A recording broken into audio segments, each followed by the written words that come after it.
There are global phenomena that science cannot explain. True stories that defy rational explanation. Across the United States, a mysterious line attracts unidentified phenomena. This object was above me about 500 feet, and it was huge. Flying objects with a technology that defies modern science. You can't get an object moving that fast, that quickly. Is this a new generation of stealth, or something more sinister? I think we've got alien technology, possibly, and the government's hiding it from us. And buried in the heartland of the United States, a dark secret almost too outrageous to believe. We have areas that are off limits to humans, which only aliens are allowed.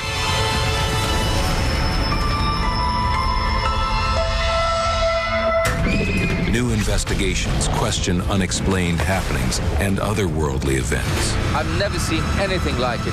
What have we found down there? There was an unidentified flying object here. One took off, the other one took off. First-hand testimony and fresh evidence build new possibilities. What I saw was real. It just doesn't make sense. Rethink everything you think you know.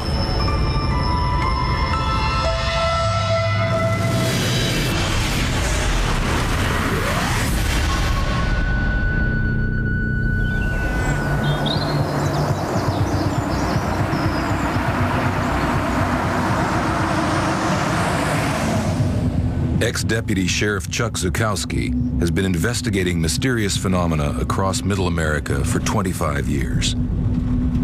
Law enforcement training has taught me to be very analytical and question a lot of things that I've seen.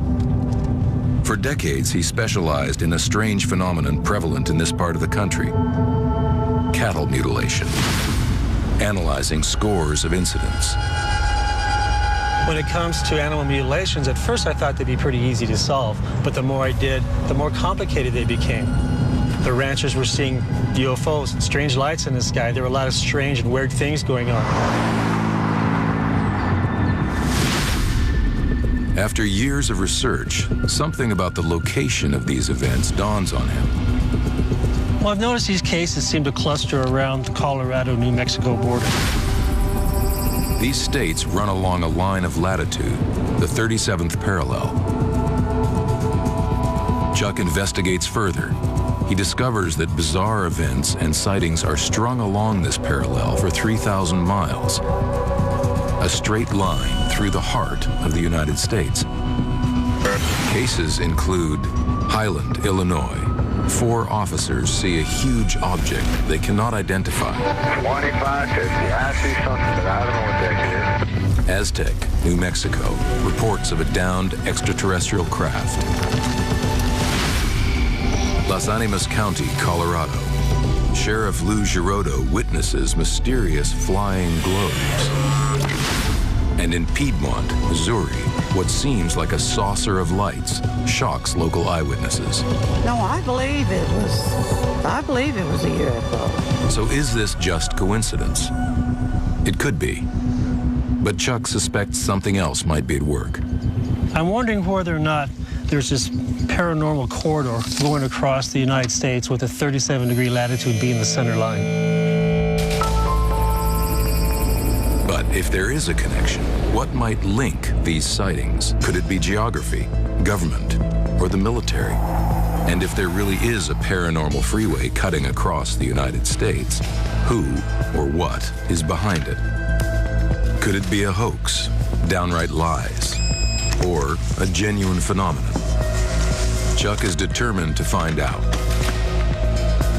As an ex-officer, he knows that most sightings are reported by unreliable witnesses.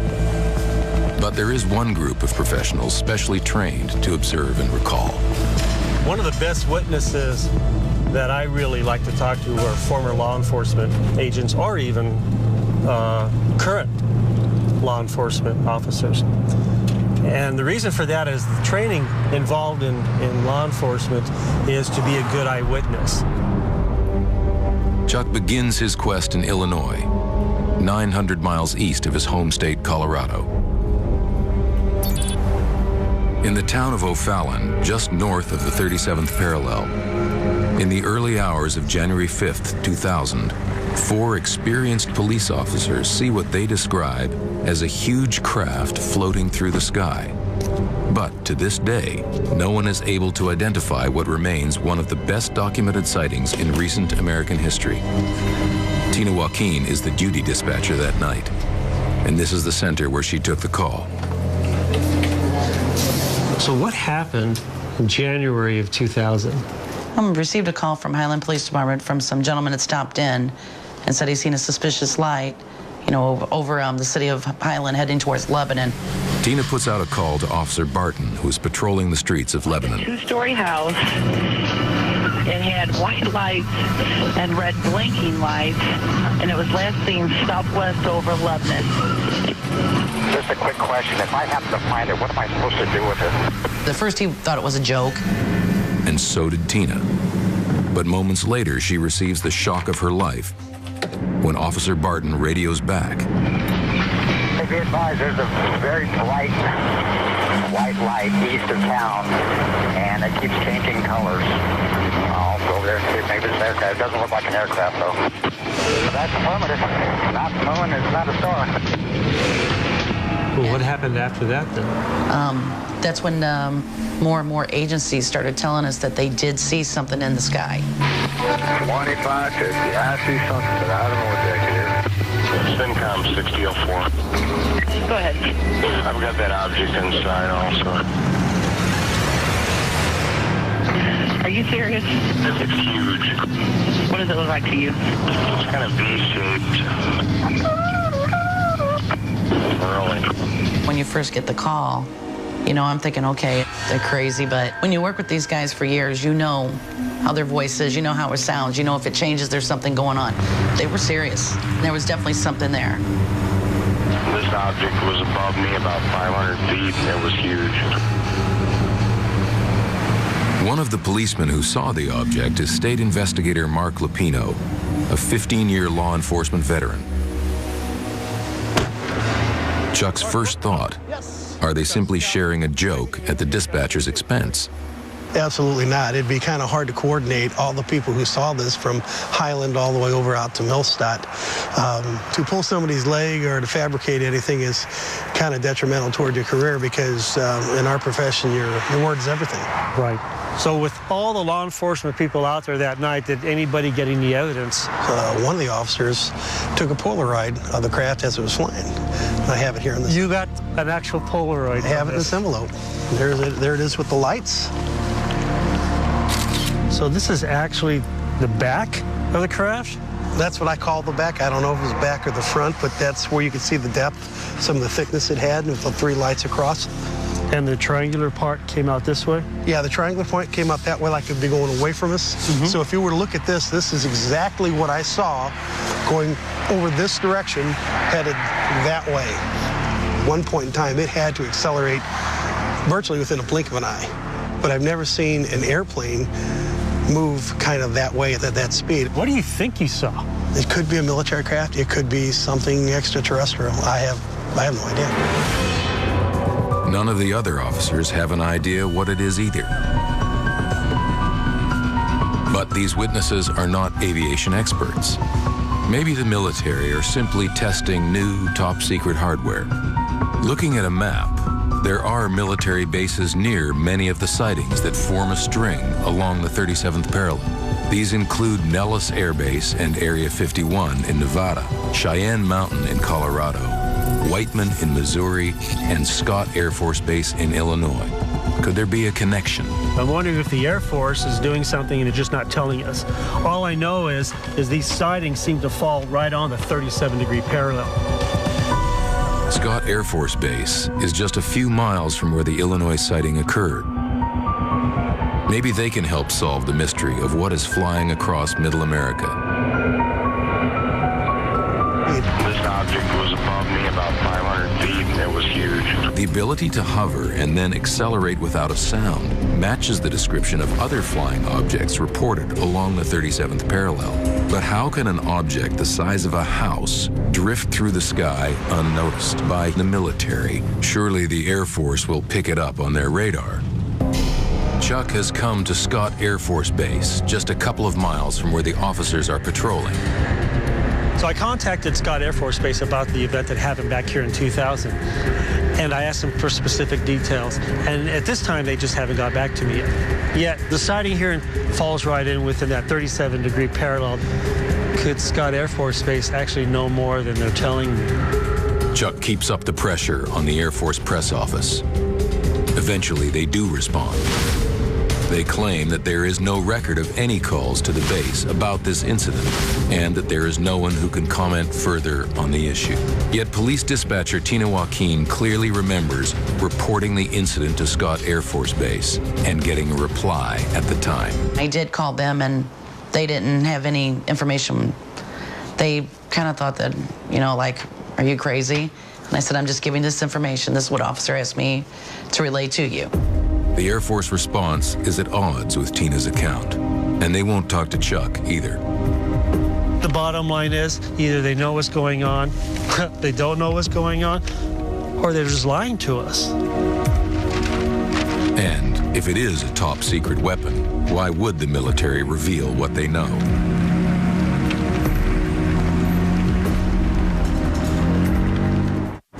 "200 miles west of Scott Air Force Base is Whiteman Base, home to the B-2 stealth bomber. They take training flights eastwards along the 37th parallel, right over the towns where the officers are stationed. Chuck is meeting pilot and aviation expert Patrick Russell. He wants to discover if what the eyewitnesses see, a huge triangular craft that could hover and then accelerate in the blink of an eye, could be built and flown with today's technology. Could it be nothing more than a stealth bomber out on maneuvers?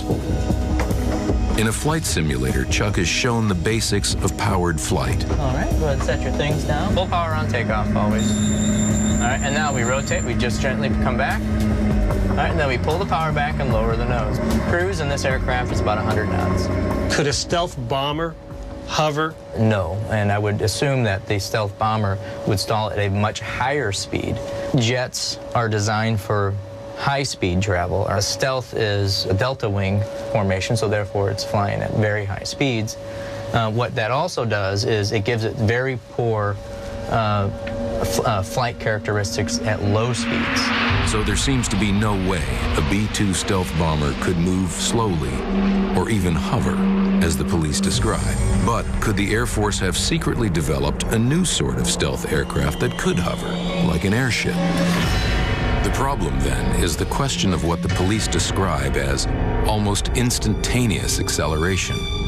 So some of the witnesses have seen a triangle like this, and they say it's roughly 150 feet long.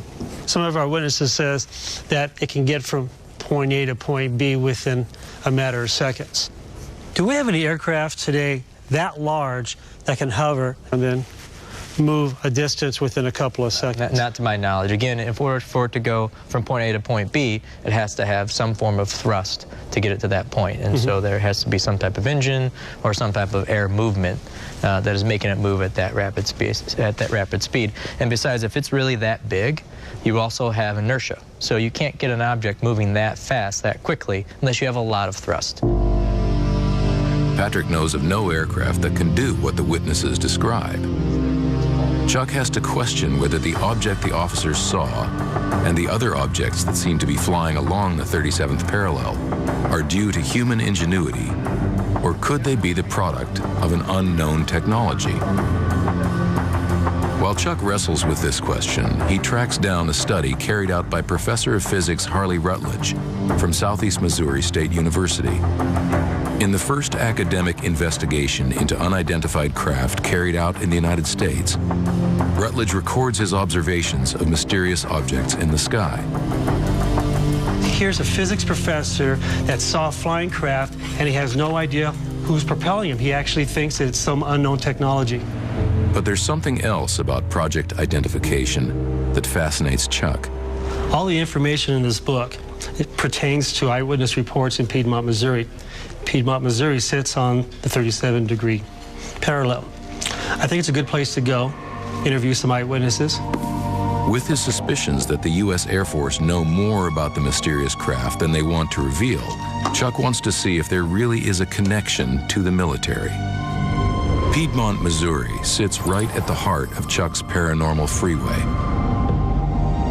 One of the most remarkable sightings takes place in March 1973 above Clearwater Lake, which is built by the U.S. Army in the 1940s. To the left of the lake? Yes. What did you actually see that night?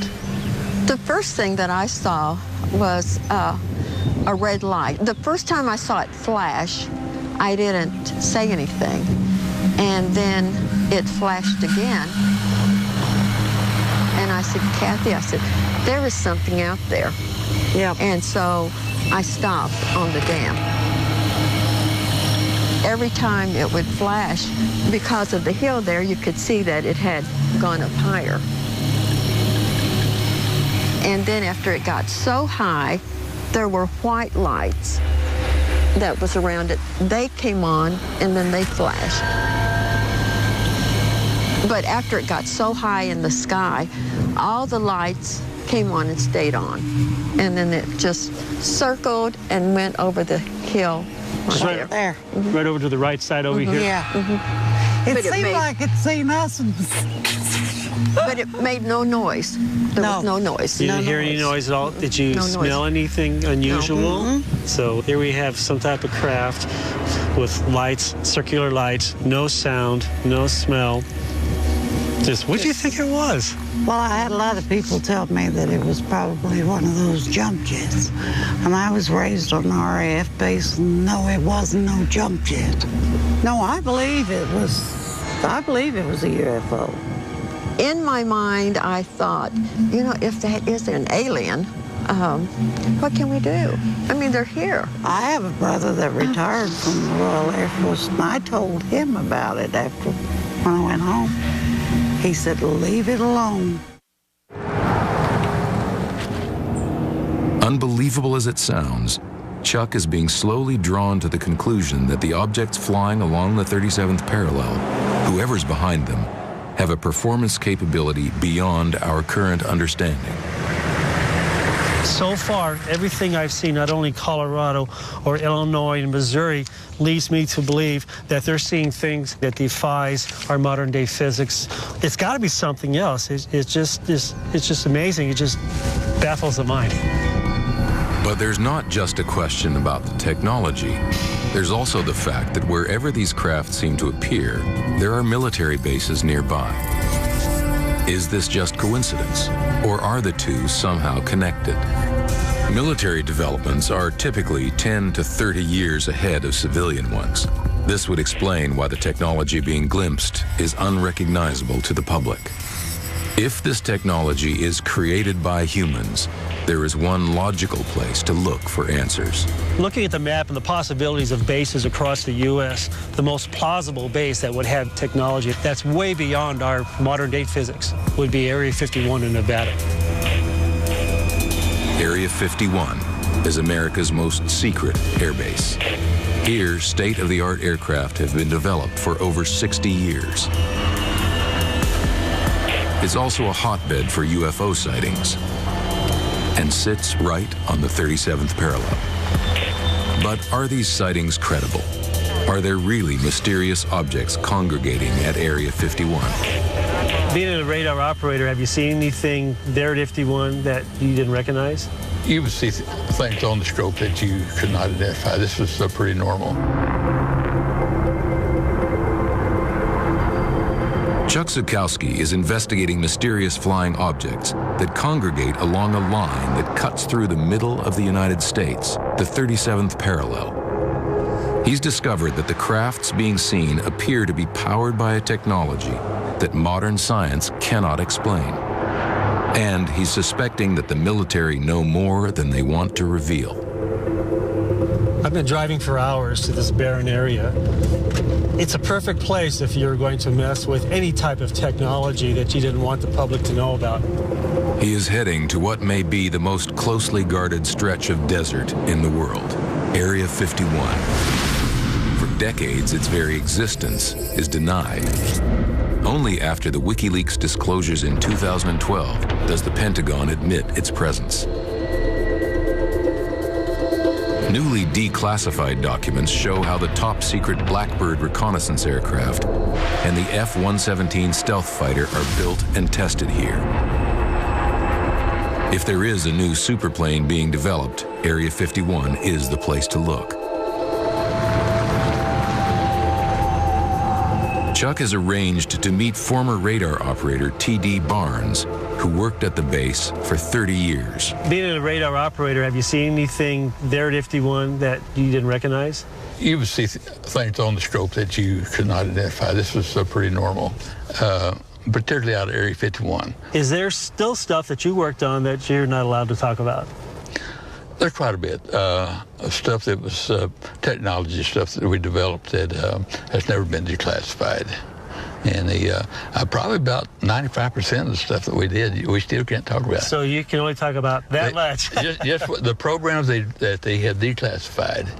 We can talk, we're allowed to talk about those, like the MiGs, and the CIA declassified a lot of their stuff, but the Air Force hasn't.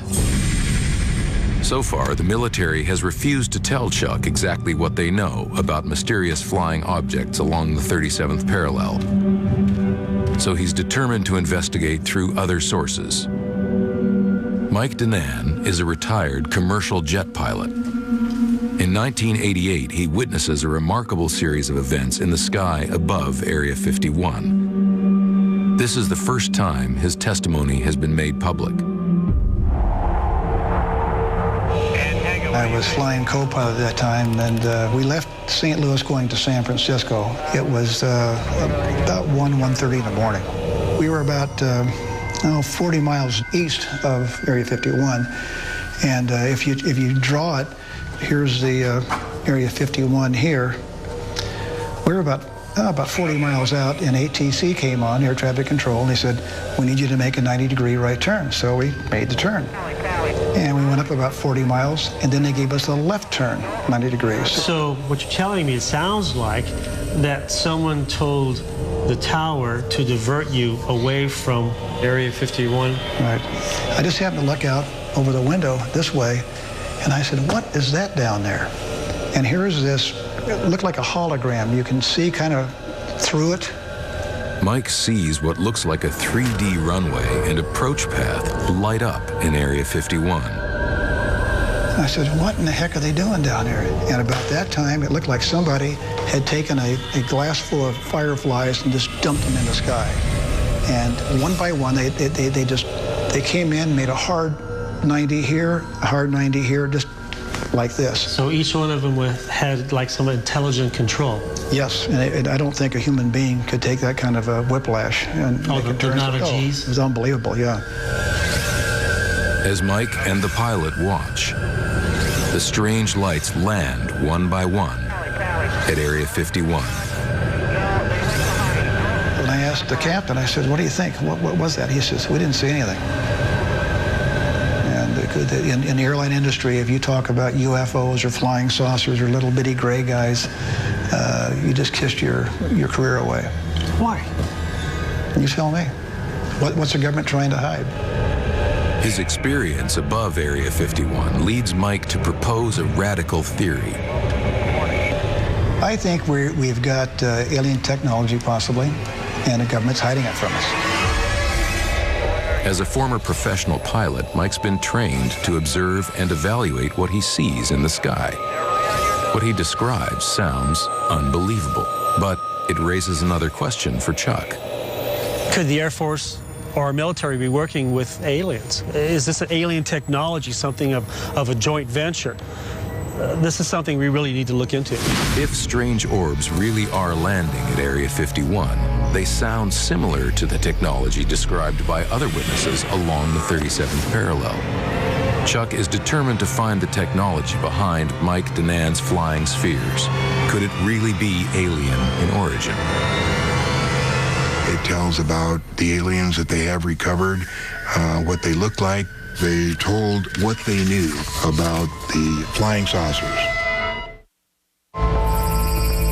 The 37th parallel is a geographical line that cuts across the United States. Chuck Zukowski is investigating a potential connection between sightings of strange flying objects and the military along this line. The technology behind these objects seems to defy modern physics. Chuck wonders if they have an extraterrestrial origin and if the military is working with this alien technology at a top-secret airbase, Area 51. To test this theory, Chuck is meeting an ex-pilot whose family has been involved in aviation since the 1930s, John Lear. My dad invented the Learjet, and he had done a lot of stuff before that with the military, but that got me into airplanes. I worked a little while in production flight test, but I went into the airline business and was a commercial pilot for 35 years. Through his family and his occasional employers, the CIA, John Lear meets some remarkable people, including a scientist at Area 51. Bob Lazar was a guy I met in the summer of 1988. He worked at S4, which is where the government keeps their crashed, or however they obtained them, extraterrestrial saucers. And his job was to back engineer the propulsion system. What is back engineering? Back engineering is where you take a object or an airplane or whatever and try and duplicate its abilities, capabilities. If it's a flying saucer, they want to see how it can travel faster, hundreds of times faster than the speed of light. And his job was to see if they could duplicate that. It's a shocking claim. But could there be any real historical evidence to suggest that the U.S. military has obtained extraterrestrial technology? Ever since the 1940s, there are numerous reports of mysterious craft crashing to Earth. There was one rumored to have crashed on the 37th parallel at Cape Girardeau, Missouri in 1941. There was the infamous Roswell incident in 1947, a reputed crash at Aztec in 1948. Often in these cases, it is claimed that the public are kept away, while the wreckage is secretly removed by the military. If these stories are true, it would make sense for any remains to be taken to Area 51. Again, right on the 37th parallel. Has there been any type of military documentation released, maybe unofficially, about what's going on in Area 51? Well, we have the Majestic papers that were a briefing document for President Eisenhower. And it tells about the aliens that they have recovered, what they look like. They told what they knew about the flying saucers. First leaked in the 1980s, the Majestic 12 documents are named for the 12 scientists and military officers tasked with the original research. These pages refer to a 1947 crash of an extraterrestrial craft in the United States. Inside are details of alien autopsies and a list of technologies obtained. I've heard a lot of stories that they are false documents, but I believe they're true. The word majestic, I was able to substantiate myself by my family's close association with General Jimmy Doolittle. General Doolittle is a World War II American hero who leads a daring raid on Tokyo in 1942. General, for each one of us here tonight, a privilege to be with you. Celebrated by presidents until his death in 1993, he is a close friend of the Lears. I got my mom to call him and ask him if Majestic was real, and he said, "Yes, Moya, it is, but I can't say anything more about it." John's testimony backs up Chuck's suspicion about a U.S. military connection to the reports of strange aircraft flying along the 37th parallel. And he is beginning to form an opinion. Well, I thought John's stories were incredible. If it wasn't for the fact that I already talked to Mike the pilot and talked to witnesses in Illinois, I wouldn't have believed him. But now I don't know. Maybe the military could be back engineering alien technology and test flying them from one base to another on this 37 parallel. And before Chuck left, John showed him something even more outlandish. Mysterious papers leaked by a security guard named Thomas Costello. that allege humans and aliens are working together at a secret underground base in Dulce, New Mexico. It really sounds crazy, but looking on the map, Dulce, New Mexico is right on the 37-degree parallel, so I really need to go there and check it out. And here, Chuck's quest takes an even more eye-popping turn. Up in this mountainous area, we've got an underground base. We have areas that are off limits to humans, which only aliens are allowed. Ex-Deputy Sheriff Chuck Zukowski is investigating the concentration of mysterious phenomena along the 37th parallel of the United States. At Area 51, he hears claims that the U.S. military has captured alien aircraft and is trying to copy their design to make new technologies for their own use. Could such wild claims have any substance? To find out, he's traveling east along the 37th parallel in search of another reputed secret base in New Mexico. Dulce is a small town in the Jicarilla Apache Nation. At a quiet spot beneath the slopes of Archuleta Mesa, Chuck meets author and researcher John Rhodes. Hey, Chuck. Hey, John, how are you doing today? Good. I've heard a lot of crazy stuff about this area. What's going on here? Up in this mountainous area, we've got an underground base. We've had a lot of reports from people who are claiming that inside this base, there might be some non-human entities actually in the base working side by side with humans. You're telling me that there's aliens, non-humans, living in a base over here? Yes, that's what I'm saying. Probably the best evidence was the individual by the name of Thomas Costello. He claims a number of years ago to have actually been working here at the base. He actually left the facility and took with him objects and paperwork and things to try and describe what was going on in there. Thomas Costello was the man whose notes were the source of the Dulce papers that John Lear revealed to Chuck in Las Vegas. But John Rhodes has something else to show Chuck, a map of the base, drawn from Costello's testimony. John claims these plans, based on Thomas Costello's testimony, show the layout of the base. Level 1, there's 7 levels. Level 1 like this. Most of all the upper levels are managed by humans. We have areas that are off limits to humans, which only aliens are allowed. Outrageous as that sounds, John goes even further. According to him, the base is 4 miles long and houses thousands of people. You're telling me that there's a 4-mile diameter base underground. How can that even be possible? It's absolutely possible. There are a lot of historical documents as well as government documents saying such a place like this not only can exist, they do exist across the United States.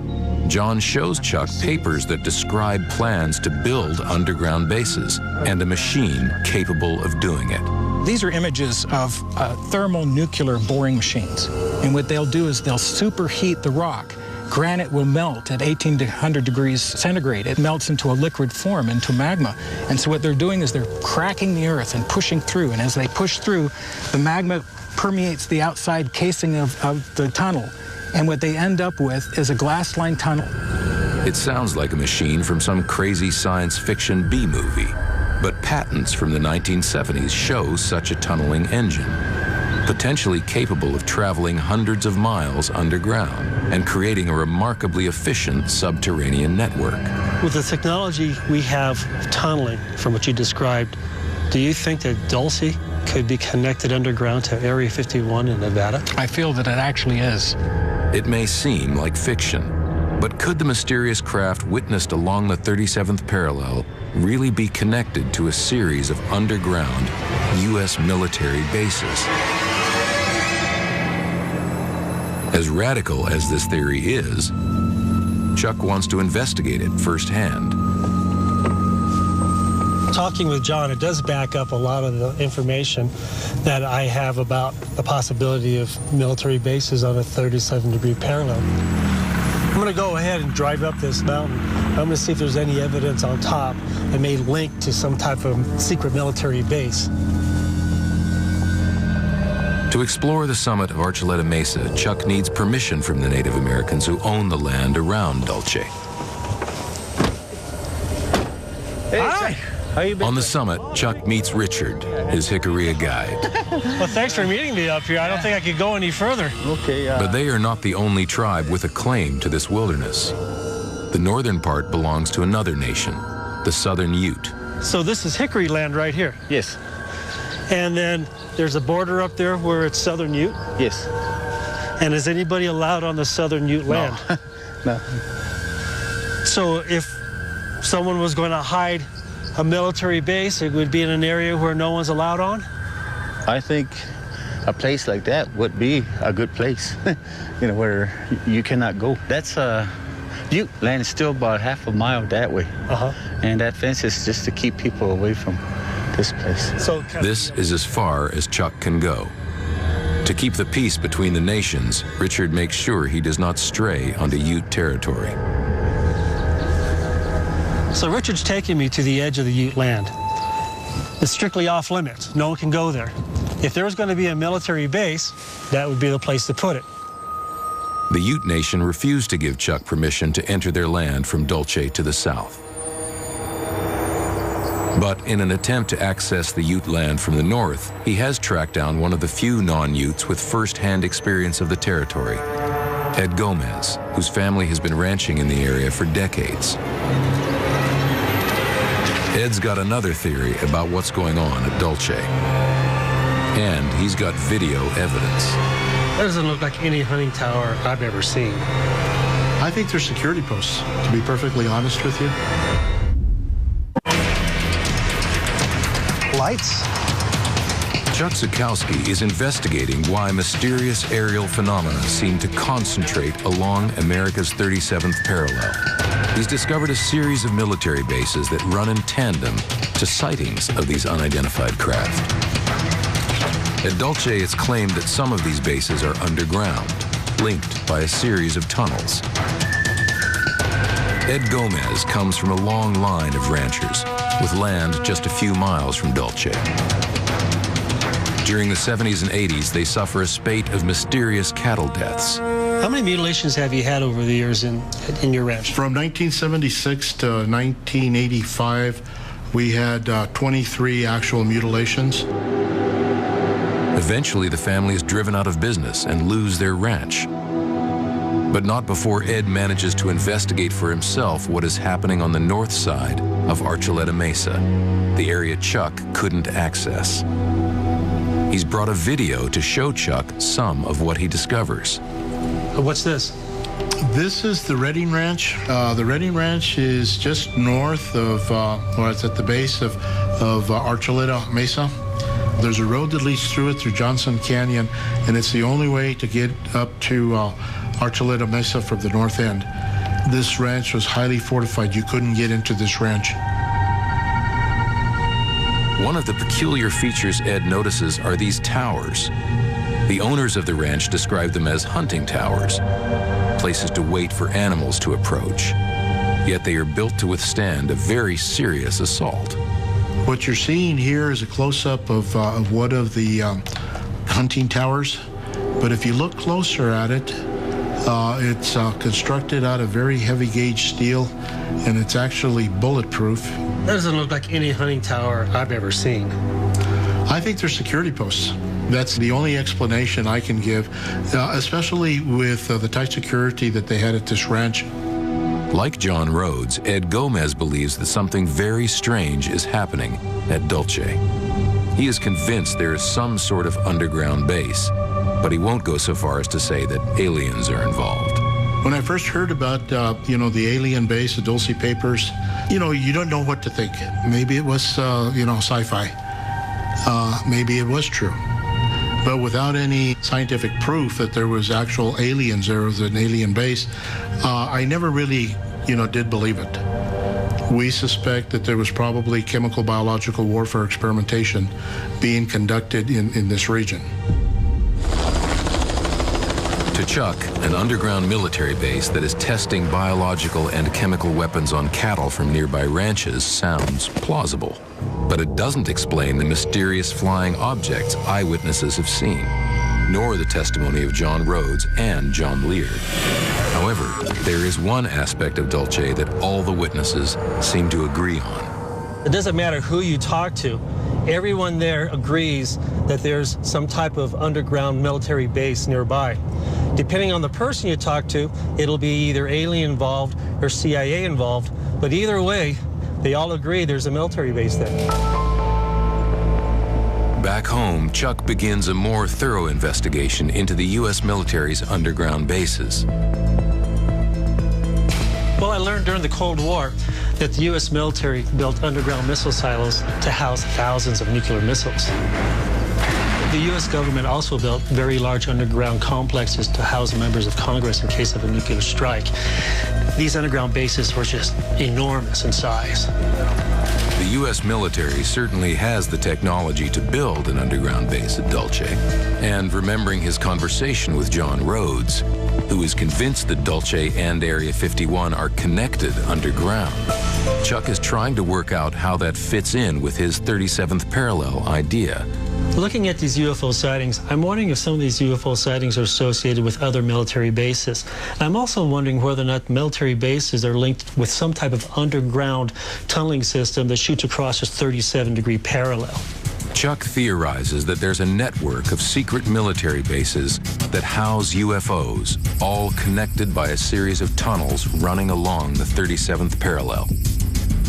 But is there any way to prove it? Not far from his home, on the state line between New Mexico and Colorado, exactly on the 37th parallel, Chuck meets one last person. Ex-State Senator Dave Schmidt. Maybe he can expose the truth about what Chuck believes is happening across the United States. I've talked with credible witnesses across the U.S. that talk about these unusual flying craft that they've seen. I've talked with other people that said there's these secret military underground bases that fall on this 37 parallel across the United States. Is there anybody within the government I can talk to that can tell me whether or not this is true? I tried to get information, and I could never get it out of them. What I learned from the years that I was in office, the real power in government doesn't lie with the people who are elected or the agency directors, because those are the people that are here today and gone tomorrow. The real power lies in the next step down, the top level of the career people. They are career folks. They're there for 20 and 30 years. Schmidt is convinced it is high-level civil servants working in the background who control top-secret projects like the ones Chuck has been investigating, and they will not go on the record. But does he agree with Chuck's theory of a series of underground bases along the 37th parallel? Oh, absolutely, because people have seen them. They've seen the evidence of them. They don't get to go inside, but they have seen the evidence. And both John Lear and John Rhodes are convinced, too. I think it's more than just an idea. I think that's actually a fact. Yeah, that seems logical to me. But any definitive answer of what the military knows about alien technology and a series of secret bases underneath the United States lies here, in the Pentagon. They are unlikely to tell Chuck what they know anytime soon. So for the moment, this theory remains confined to a map. A line across America where unidentified craft gather for purposes still unknown.